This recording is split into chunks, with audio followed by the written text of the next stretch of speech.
All praises to the Most High. All praises to the Most High. Heya, heya. How you guys doing today? This is Euphony Mevia Shalom. Back to you with another video once again. Okay? So we are here and we are starting with Genesis 5 today. You know, happy Shabbat, first and foremost. And I want to throw some disclaimers out there before we get started. So any video that I post, it's based off of not only just my research, but it's also based off of my perspective of reading the Torah and Tanakh. If you guys do have another or a different perspective than I do, I would love to hear it in the comments. But another disclaimer is that I am not down with any idol worship. I am not down with worshiping JC, Jesus Christ, or I'm not down worshiping Allah. I'm not down with worshiping any of those guys. I'm down with worshiping the Most High and Him alone. Okay? So if you come in with that energy, then you'll probably need to go to another channel, man, because this is the wrong channel for you. All right? So for my Most High worshipers and my Most High worshipers only, if you have different perspectives of what I'm about to get into, then I would love to hear it in the comments, okay? So this is Genesis 5, and we're going to start with verse 1, okay? Adam's descendants to Noah, all right? This is the book of the generations of Adam. In the day that God created man, in the likeness of God made he him. Male and female created he them, and blessed them, and called their name Adam in the day when they were created. So as you guys see with verses 1 and 2, it just reaffirms that man was created in God's likeness, especially Adam, emphasizes their role, you know what I'm saying, as God's representatives. So this only just dates back to Genesis 1 and 2, where the Most High created man in his likeness. So let's keep going. Verse 3, and Adam lived 130 years and begot a son in his own likeness, after his image, and called his name Seth. So as you can see in verse 3, it says after his image. Is he talking about God? No, he's talking about Adam.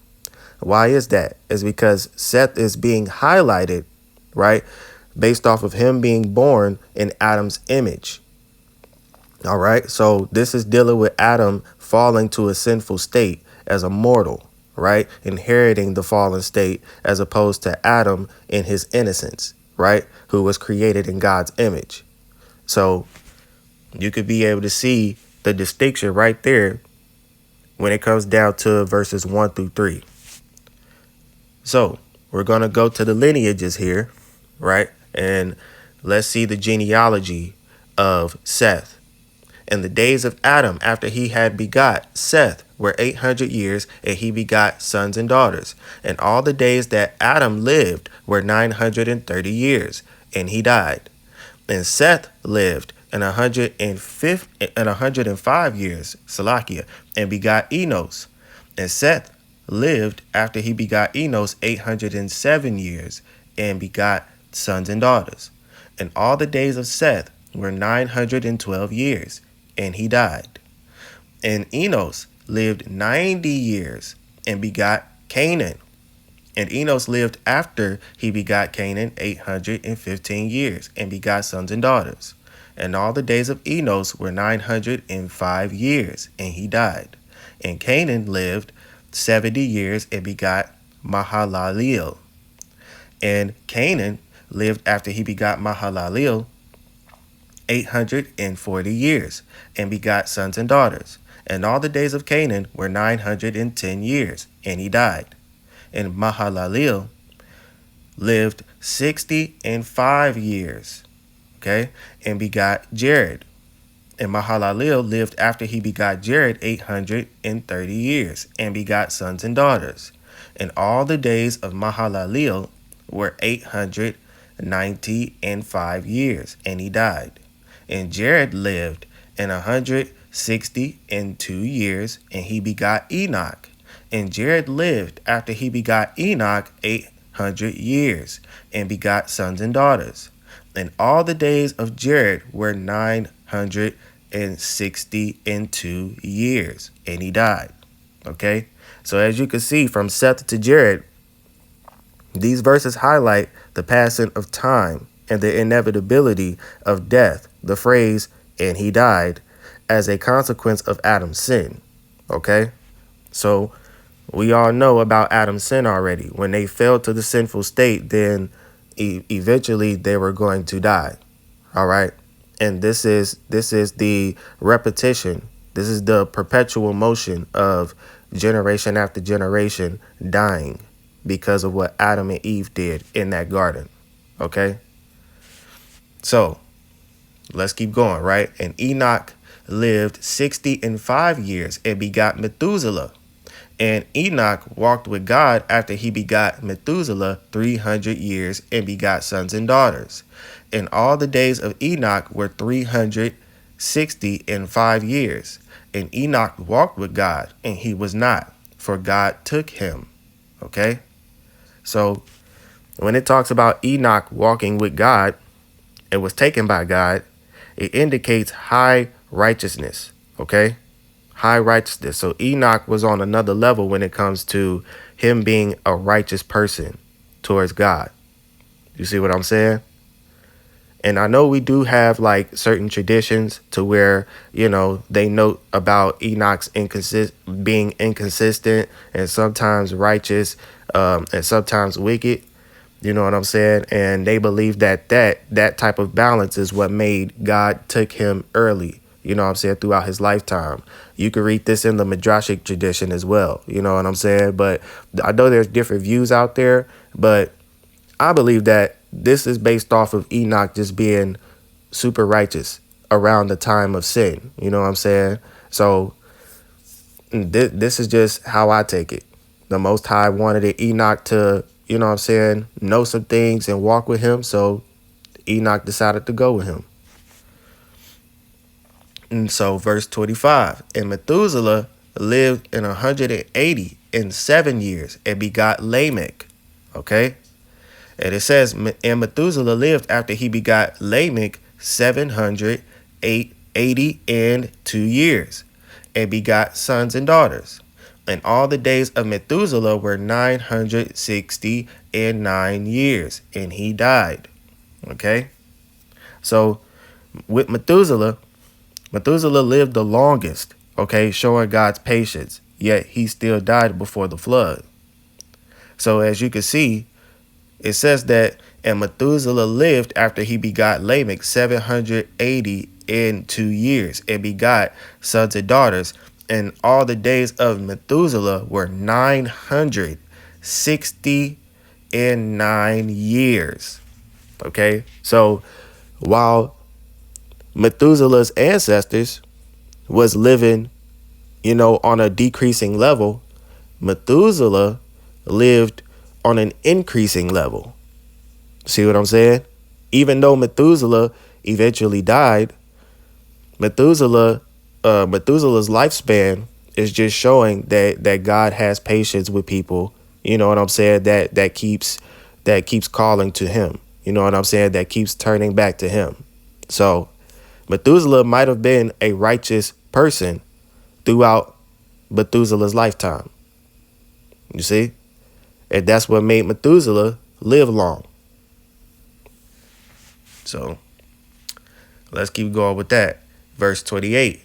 And Lamech lived in 182 years and begot a son. And he called his name Noah, saying, this same shall comfort us concerning our work and toil of our hands, because of the ground which the Lord have cursed. Okay, so when it comes down to Noah's birth, Lamech names his son Noah, right, which means rest or comfort in Hebrew. If you go to H5146, it means rest, right?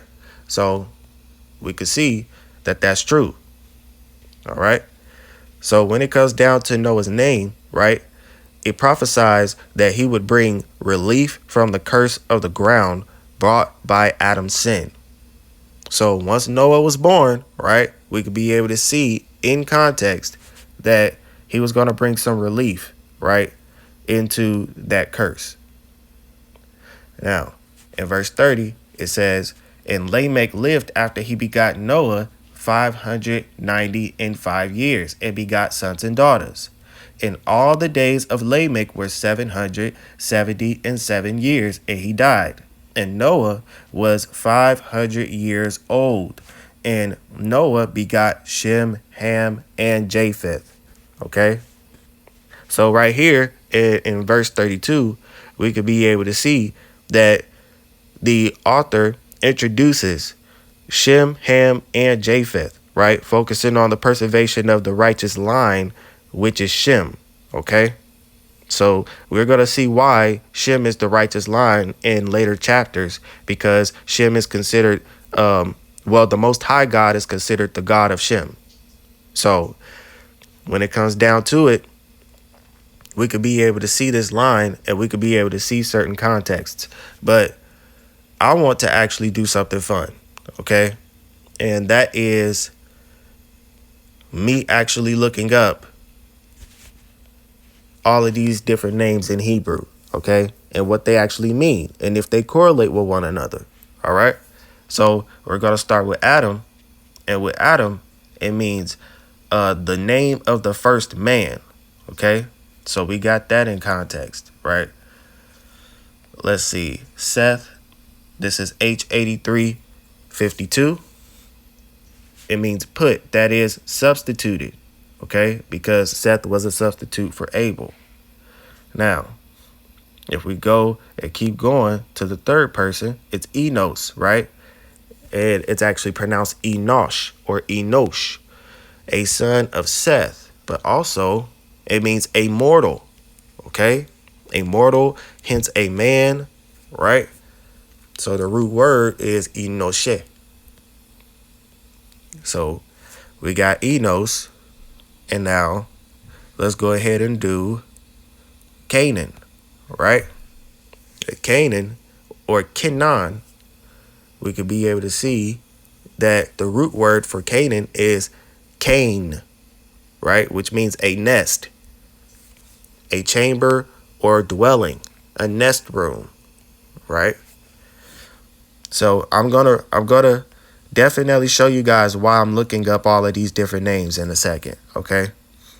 So we got Mahalalel. Mahalalel means praise of God. It has two root words, right? It means fame, praise, and then it also means El, right? So I got two root words on it.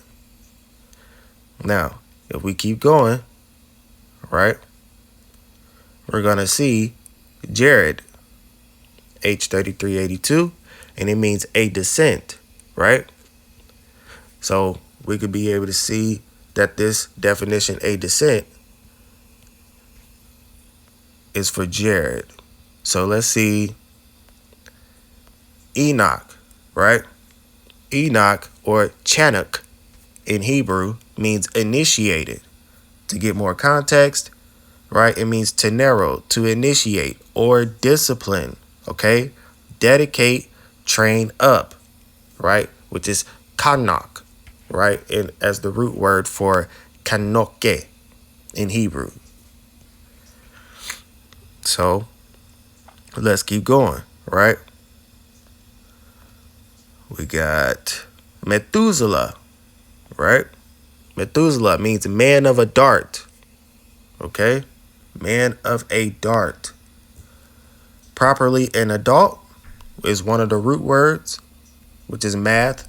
And then another root word means a missile of attack. So a weapon, right? That is spear, a shoot of growth. That is branch, dart, plant, put off, sword, weapon, okay? So we could do that. And also, after Methuselah, we do got Lamech, right? So they decide to actually not give us a word for Lamech. So this is what we are going to do with that. We are going to go out.